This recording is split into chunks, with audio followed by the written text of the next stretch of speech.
बिस्मिल्लाहिर्रहमानिर्रहीम। अस्सलाम वालेकुम डियर तलबा, उम्मीद है आप सेहत और ईमान की बेहतरीन हालत में होंगे और अल्लाह ताला से दुआ है कि आप हमेशा फूलों की तरह मुस्कुराते रहें।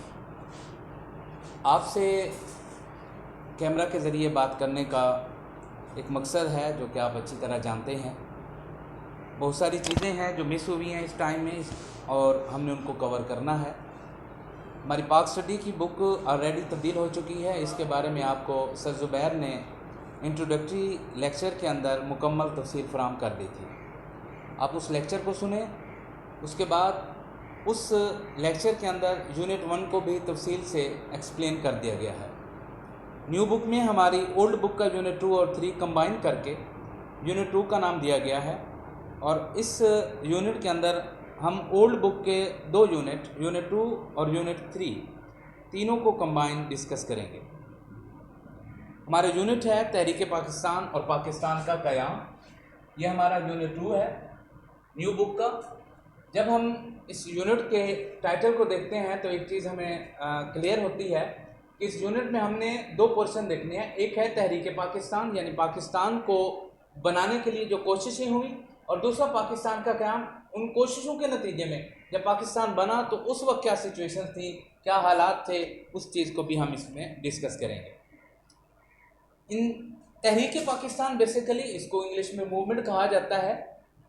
कोशिश, स्ट्रगल को तहरीक कहा जाता है। हमने पाकिस्तान के लिए जो कोशिशें की, जो स्ट्रगल किया, जो मेहनत की, हमारे आबा व अजदाद ने इसके लिए जो मेहनत की, उसको तहरीक कहा जाता है। उसके कुछ स्टेप्स हैं तहरीक पाकिस्तान को स्टार्ट होने का, उसकी क्या वजह बनी, क्या क्या चीज़ें थी जो उसका सबब बने। उनमें है तहरीक पाकिस्तान का पस मंज़र। इसको हम देखते हैं आपकी बुक पर, पेज नंबर 19 पर है।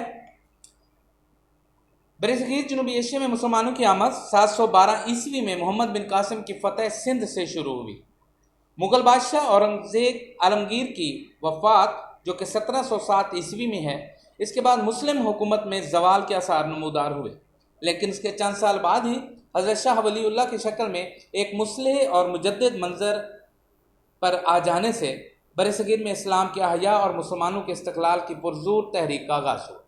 सियासी सतह पर अंग्रेज़ों ने तिजारती ईस्ट इंडिया कंपनी के नाम पर अपना असर रसूख खूब बढ़ाया। 1757 में बंगाल के नवाब सिराजुद्दौला ने अंग्रेज़ों का रास्ता रोकना चाहा, लेकिन वो अपनों की साजिशों की वजह से जंग प्लासी में शहीद कर दिए गए। 1799 ईस्वी में मैसूर के हुक्मरान टीपू सुल्तान को भी अपनों की गद्दारी की वजह से जाम शहादत नोश करना पड़ा। इल्मी महाज पर शाह वलीउल्लाह के साहबजादगार और उनकी औलाद, उनके शागिर्द सरगर्म अमल रहे।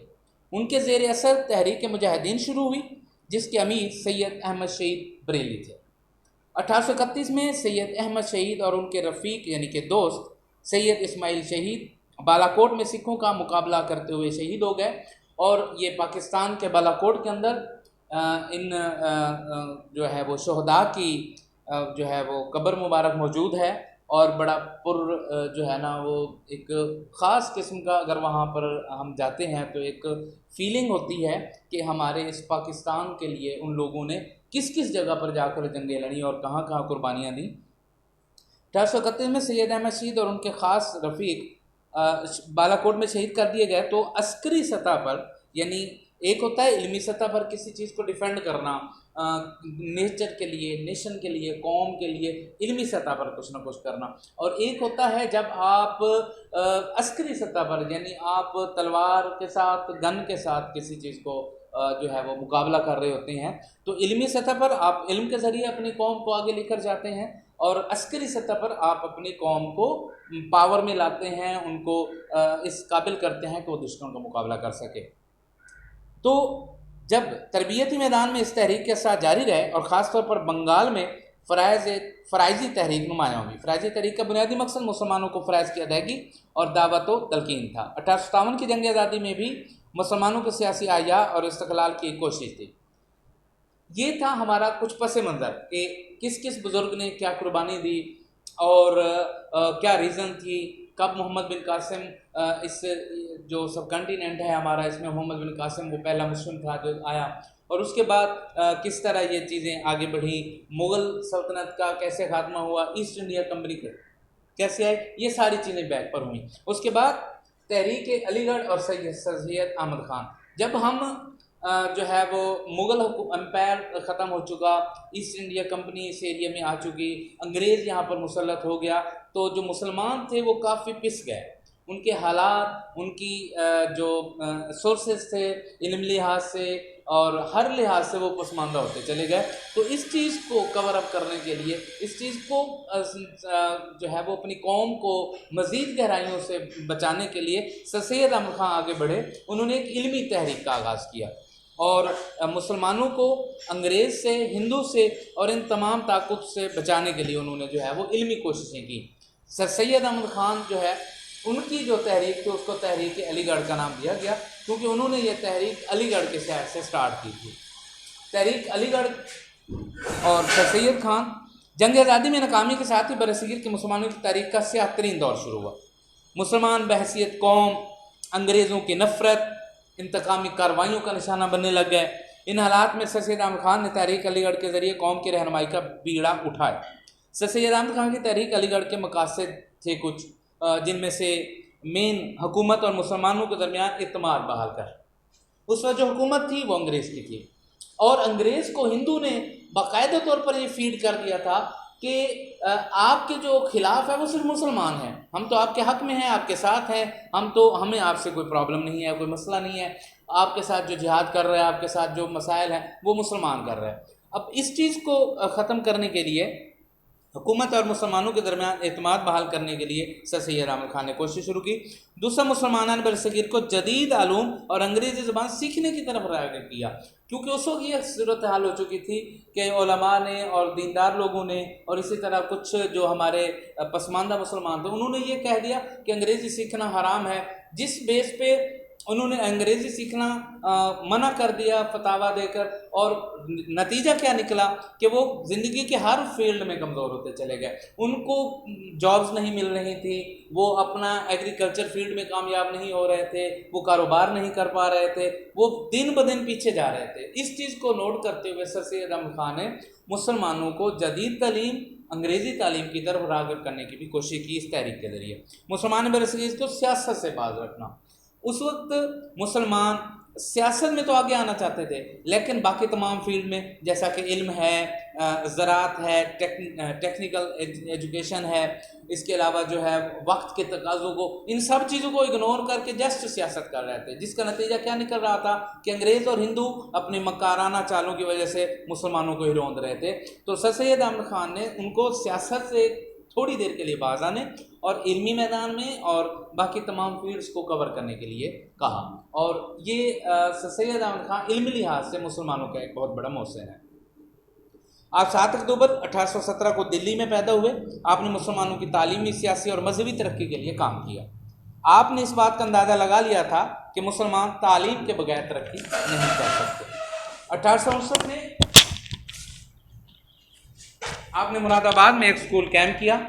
1863 में आपने गाज़ीपुर में साइंटिफिक सोसाइटी की बुनियाद रखी। ये वो स्टेप्स हैं जो सर सैयद अहमद खान ने एक रिफॉर्मर के तौर पर, एक मुस्लिह के तौर पर अपनी कौम के लिए और मुसलमानों के लिए उठाए थे ताकि वो आगे बढ़ सकें, जिनमें जो है मुरादाबाद में स्कूल कैंप किया, 1863 में गाज़ीपुर में साइंटिफिक सोसाइटी की बुनियाद रखी, 1875 ईस्वी में अलीगढ़ में जो स्कूल कैंप किया वो 1877 में कॉलेज और 1920 में यूनिवर्सिटी बन गया।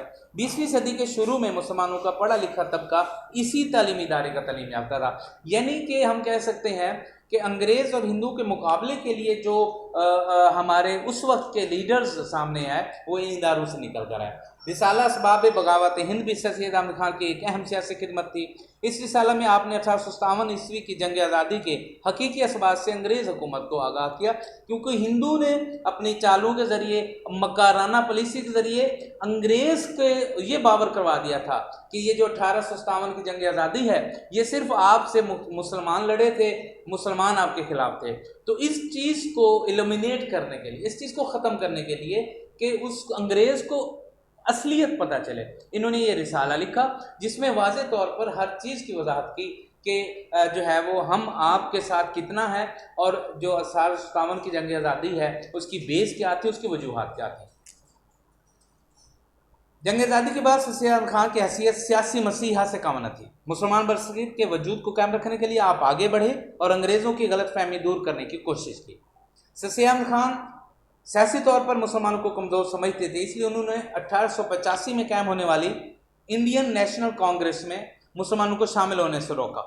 उन्होंने मुसलमानों को तालीम की तरफ तवज्जो देने के लिए कहा ताकि पहले तालीम हासिल करें फिर सियासत में चलें। ये वही पॉइंट है जो थोड़ी देर पहले मैंने डिस्कस किया कि उनका मेन फोकस इस बात पे था कि हम सियासत में पहले जाने के बजाय अपने आप को मजबूत करें, इल्मी लिहाज से, टेक्निकल लिहाज से, कारोबारी लिहाज से, और जो चीज़ें हमारे और इस अंग्रेज़ के दरमियान जो है वो बनी हुई हैं बायस, उनको ख़त्म किया जाए, क्योंकि उस वक्त तो अंग्रेज़ की हुकूमत थी और मुसलमान पिस रहा था। हिंदू फिर भी अपने जो है वो अक्सरियत की वजह से, चापलूसी की वजह से जो है वो कामयाब हो रहा था, लेकिन मुसलमान कौम जो है वो इंतहाई जो है वो नुकसान में थी। तो सर सैयद खान ने उनको जो है वो इल्मी लिहाज से आगे बढ़ने के लिए कोशिशें जो है वो की। उसके बाद सर सैयद खान बाद तकसीम बंगाल, ये एक बहुत सेंसिटिव इशू भी था, बहुत बड़ा इशू भी था। इसमें ऐसा था कि बरतानवी हिंद में जो बंगाल का सूबा था वो रकबे के लिहाज से बहुत बड़ा था और उसके अंदर मुस्लिम आबादी बहुत ज़्यादा थी। दीगर तमाम सूबों से बड़ा था। यहाँ का इक़्तिसादी और मुआशी निज़ाम मुकम्मल तौर पर हिंदुओं के कंट्रोल में था। 1905 में जिस वक्त लॉर्ड कर्जन हिंदुस्तान के वायसराय थे, उनकी सिफारिश पर बरतानवी पार्लियामेंट ने इंतज़ामी सहूलत के पेश नज़र बंगाल को 2 हिस्सों में तकसीम कर दिया। अंग्रेज़ों के मुताबिक इतने बड़े और वसी सूबे का इंतज़ाम सही तरीके से चलाना एक गवर्नर के बस की बात ना थी, जो कि लॉर्ड कर्जन वायसराय था। उसने खुद से इस चीज़ को डिसाइड किया कि ये सूबा रकबे के लिहाज से और आबादी के लिहाज से इतना वसी है कि इसको एक गवर्नर मैनेज नहीं कर सकता। तो उन्होंने अपनी सहूलत के लिए, इंतज़ामी सहूलत के लिए उसको 2 हिस्सों में तकसीम किया। शुमाली बंगाल एक तरफ, मशरकी बंगाल और एक तरफ मगरबी बंगाल करके 2 सूबे बना दिए। ये चीज़ हिंदू को हजम ना होगी, क्योंकि हिंदू को इस चीज़ से ये नुकसान था कि एक पूरा सूबा वो मुसलमानों का हो गया, जिसमें मुकम्मल तौर पर मुसलमानों के पास इख्तियार था, उनके पास तमाम सहूलियात थी, उनके पास तमाम वसाइल मौजूद थे, जिसमें उनका टैक्स कलेक्शन था, ओहदे थे, माली लिहाज से मामलात थे, और इसके अलावा तंजीमी मामलात थे, वो सारे मुसलमानों के पास चले गए थे। और ये बात हिंदू को किसी सूरत बर्दाश्त ना होगी। मशरकी बंगाल मुसलमानों की असलियत होने की वजह से एक नया सूबा बन गया। हिंदू इससे नाखुश हुए और ये बर्दाश्त न कर सके और पूरे बंगाल को उन्होंने मुसलमानों की बालादस्ती ख़त्म करने के लिए तहरीक शुरू कर दी और इनकार कर दिया इस तकसीम के मानने का, और मुकम्मल तौर पर अंग्रेज़ को इस तकसीम को मनसूख करने के लिए जो है वो दबाव डालने लगे। और नतीजतन एक दिन ऐसा आया कि वो तकसीम जो 1905 में हुई थी, एक ही साल बाद 1906 में उसको मनसूख कर दिया गया और मुसलमानों से वो तमाम हुकूक वापस ले लिए गए। और जो बेनिफिट्स हमें यहाँ पर मिल रहे थे बंगाल को तकसीम होने पर, हमारा एक पूरा सूबा मुसलमानों के पास था, वो जो है वो हमें नुकसान उठाना पड़ा यहाँ पर।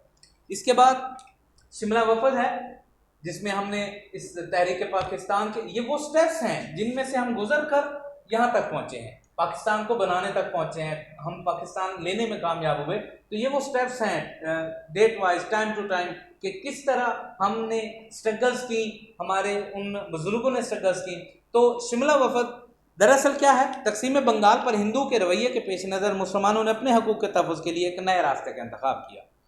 1 अक्टूबर 1906 को मुसलमानों का एक सियासी वफद सर आगा खां की क़यादत में अपने मतालबात लेकर वायसराय हिंद, जो कि लॉर्ड मिंटो से, शिमला में मिला। शिमला एक भारत का एक इलाका है, सियाती मकाम है, वो उस वक्त वायसराय का ऑफिस वहाँ पर मौजूद था। तो सर आगा खां की सरबराही में मुसलमान जो है वो उसके पास गए और अपना मुतालबा पेश किया। उसमें मुसलमानों ने ये बात की कि हमें जुदागाना इंतखाब का मौका दिया जाए। जुदागाना इंतखाब क्या होता है कि आपको एज ए कौम अलग से सिलेक्ट किया जाए, ना कि एज ए हिंदू, क्योंकि हिंदुस्तान के अंदर हर बाशिंदे को हिंदू ही माना जा रहा था। तो इन्होंने हम जो है वो उसके सामने रखा मुतालबा कि हमें एज ए कौम इंतखाब का जुदागाना हक दिया जाए। जब हमें जुदागाना हक दिया जाएगा, हम अपना नुमाइंदा सेलेक्ट कर सकेंगे, हम इंतखाब के लिए अपने नुमाइंदे का जो है वो इंतखाब कर सकेंगे, ताकि वो हमारे हकूक़ के लिए काम कर सकेगा। शिमला वफद में मुसलमानों की वायसराय की तरफ से मुसव्वत जवाब मिला। उस वक्त मुसलमानों की कोई सियासी जमात ना थी। इस वाक़े के बाद मुसलमानों ने शिद्दत से एक सियासी जमात की ज़रूरत महसूस की। मुस्लिम लीग की सूरत में कायम हुई और 1909 में मुसलमानों का जुदागाना हक में इंतखाब कर जो था वो मान लिया गया। अब जब यहाँ पे शिमला में मिले वायसराय को, अलग इंतखाब की तो बात कर दी, लेकिन हमारे पास सियासी जमात नहीं थी, तो वापस आकर मुसलमानों ने इस चीज़ पर गौर शुरू किया और जो है वो अपनी सियासी जमात बनाने का सोचा, जिसके नतीजे में मुस्लिम लीग का क़याम उसी साल अमल में आया। 1906 में मुस्लिम लीग का क़याम आया। मुस्लिम लीग क्या थी? 30 दिसंबर 1906 को ढाका के मकाम पर मुस्लिम लीग का क़याम अमल में आया, जिसके बुनियादी जो मकासद थे वो ये थे कि तकसीम बंगाल जो हुई थी उसको वापस लेना, अंग्रेज़ों के रवैये के जो रवैये थे उनको डिफेंड भी करना और उनके रवैये के अगेंस्ट जाकर अपने मामलात को, अपनी बात को भी रखना, क्योंकि एक सियासी जमात थी। अब इसने सियासी तौर पर मुसलमानों के लिए लड़ना था। मुसलमानों के एहसास से महरूमी को ख़त्म करना, क्योंकि हमारा नुमाइंदा ना होने की वजह से, हमारी वहाँ पर अक्सरियत ना होने की वजह से, इंतखाबात में शिरकत ना करने की वजह से मुसलमान एक महरूमी का शिकार थे। कोई सरबराह नहीं, कोई जमात नहीं, कोई नाम लेने वाला नहीं, कहीं जाकर बात करने वाले नहीं थे। तो इस मकसद के लिए कि ताकि हम इन तमाम चीज़ों को कवर अप कर सकें, मुस्लिम लीग का अमल में लाया गया क़याम।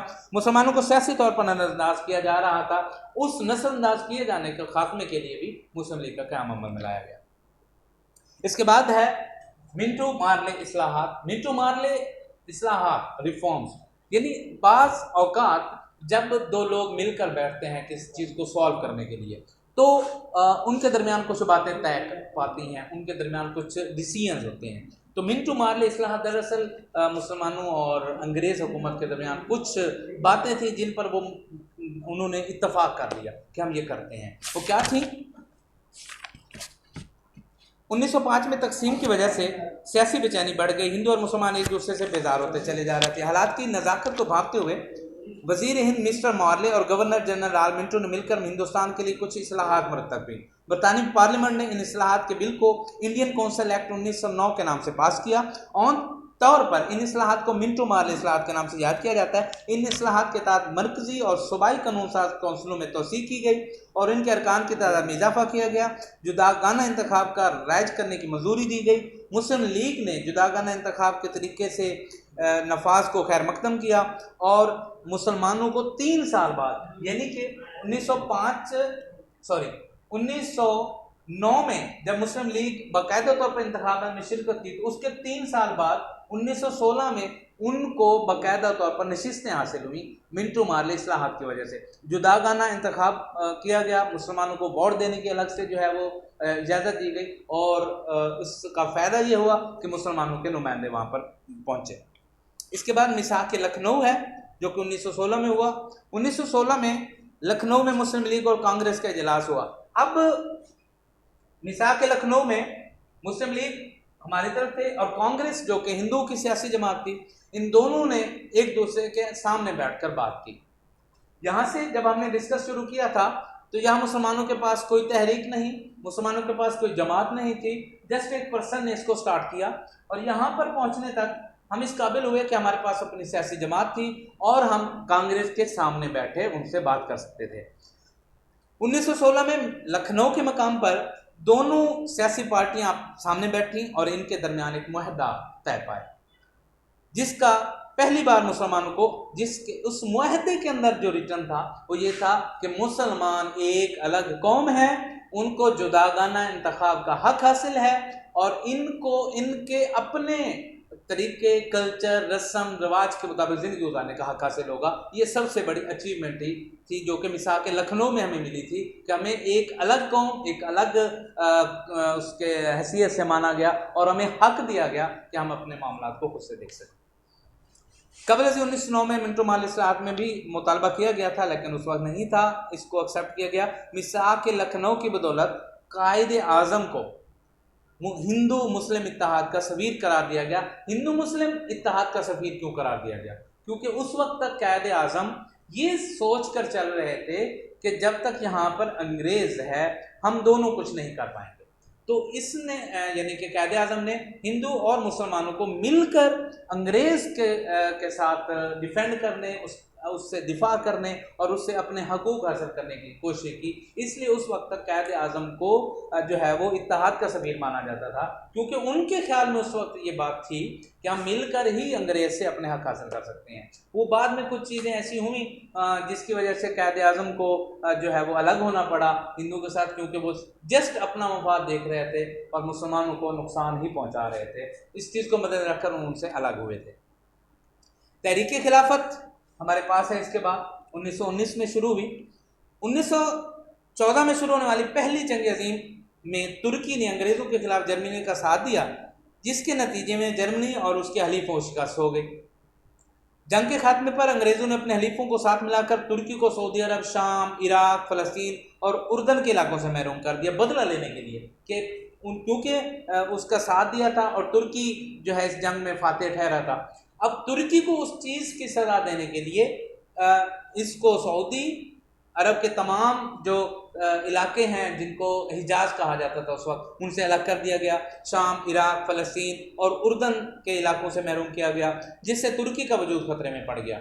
इस तरह तुर्की की खिलाफत को बचाने के लिए बरसगीर के मुसलमानों ने 1919 में एक तहरीक का आगाज़ किया, जिसको तहरीक खिलाफत कहा जाता है। बेसिकली वो तहरीक इस इलाके के लिए नहीं थी, वो तहरीक तुर्की के लिए थी, लेकिन क्योंकि हम मुसलमान थे, एक कौम थे, इस वजह से हमने मुश्तरका तौर पर कोशिश की थी तुर्की को बचाने के लिए।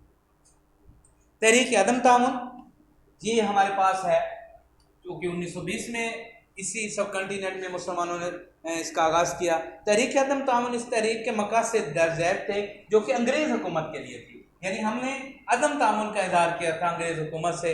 क्या था? सरकारनी सबसे पहले हुकूमत के साथ अदम ताउन करना, क्योंकि उस वक्त की हुकूमत अंग्रेज़ की थी और वो हिंदू को ज़्यादा मफादात दे रहे थे। सरकारी मुलाजमत को तर्क करना, फौज में मुसलमानों की भर्ती ना होना, अंग्रेज़ी मसनूआत का बाइकाट करना, अदालतों का बाइकाट करना, बच्चों को स्कूलों और कॉलेज में ना भेजना, अंग्रेज़ों के अता करदा खिताबात भी वापस करना। ये क्योंकि अदम ताउन था, बाइकाट था, तो तमाम ऐसी चीज़ें की गई जिससे अंग्रेज़ हुकूमत तक ये पैगाम पहुँचे कि हम एक अलग कौम है, हमें हमारी शनाख्त, हमारे कल्चर और सकाफत से महरूम ना किया जाए। इसके बाद हम तहरीक हिजरत की तरफ आते हैं। 1920 में चंद उलमाए कराम ने फतवा जारी किया कि बर सगीर अब दारुल हरब है। दारुल हरब कहते हैं ऐसा इलाका जो जंग जिसके अंदर जो है वो जारी हो, हर वक्त जंग उसमें मुसल्लत कर दी जाए, उसको दारुल हरब कहा जाता है। और मुसलमान के लिए अगर वो कमज़ोर हो तो दारुल हरब से हिजरत का हुक्म दिया गया है। अगर आप कमज़ोर हैं, आप दिफा नहीं कर सकते, ताकत नहीं रखते सियासी तौर पर भी और फौजी अंदाज से भी, तो आप उससे अलग हो जाते हैं। तो दारुल हरब करार देने के बाद उलमा ने फतावा दिया कि यहाँ से हमें हिजरत करनी होगी, उन्हें दारुल इस्लाम में हिजरत करनी चाहिए। चुनांचे हज़ारों मुसलमान ख़ानदान अपनी जायदादें बेचकर अफ़गानिस्तान हिजरत कर गए। अफ़गानिस्तान ने उनको अपने मुल्क में दाखिले की इजाज़त न दी और उन्हें मजबूर कर दिया वो अपने मुल्क वापस चले जाएं। जब ये लूटे पुटे मुसलमान वापस आए तो बर्बादी के सिवा उनके पास कुछ ना था। अब तहरीक हिजरत जो कि उलमा के कहने पर स्टार्ट की गई थी, लेकिन जब मुसलमान वहाँ से हिजरत करके अफ़गानिस्तान गए, अफ़गानिस्तान ने उन्हें एक्सेप्ट ना किया, कबूल ना किया, उनको वापस हिंदुस्तान आना पड़ा। जब वो वापस हिंदुस्तान आए तो जो है उनकी जायदाद और उनके वो वसाइल थे वो ऑलरेडी ख़त्म हो चुके थे। कल हम इंशाअल्लाह इससे आगे डिस्कस करेंगे। और आप तमाम तलबा जो है वो पेज नंबर 19, 20, 21 एंड 22 इसको एक बार रीड कर लें। स्टेप वाइज आप एक स्केच बना लें कि तहरीक पाकिस्तान और पाकिस्तान का। हम अभी इस तरफ नहीं गए, हम अभी यहाँ पर हैं, इस तरफ हम इंशाल्लाह नेक्स्ट लेक्चर में जाएंगे। तहरीक पाकिस्तान के पस मंज़र में हम टाइम टू टाइम देखते गए कि किस टाइम पे क्या हुआ और क्यों, उसकी रीज़न क्या थी, हमने किस वजह से मुस्लिम लीग का क़याम क्यों हुआ, शिमला वफद क्यों जो है वो लेकर गए, हम तकसीम बंगाल क्यों हुई, मिंटो माल इस्लाह क्या, यानी ये वो स्टेप्स हैं जिनसे गुजर कर हम जो है वो पाकिस्तान तक पहुँचे थे। जब आप इनको step by just read out करेंगे आपके ज़हन में एक स्केच बन जाएगा और आप इंशाल्लाह ये तब समझ आएगा।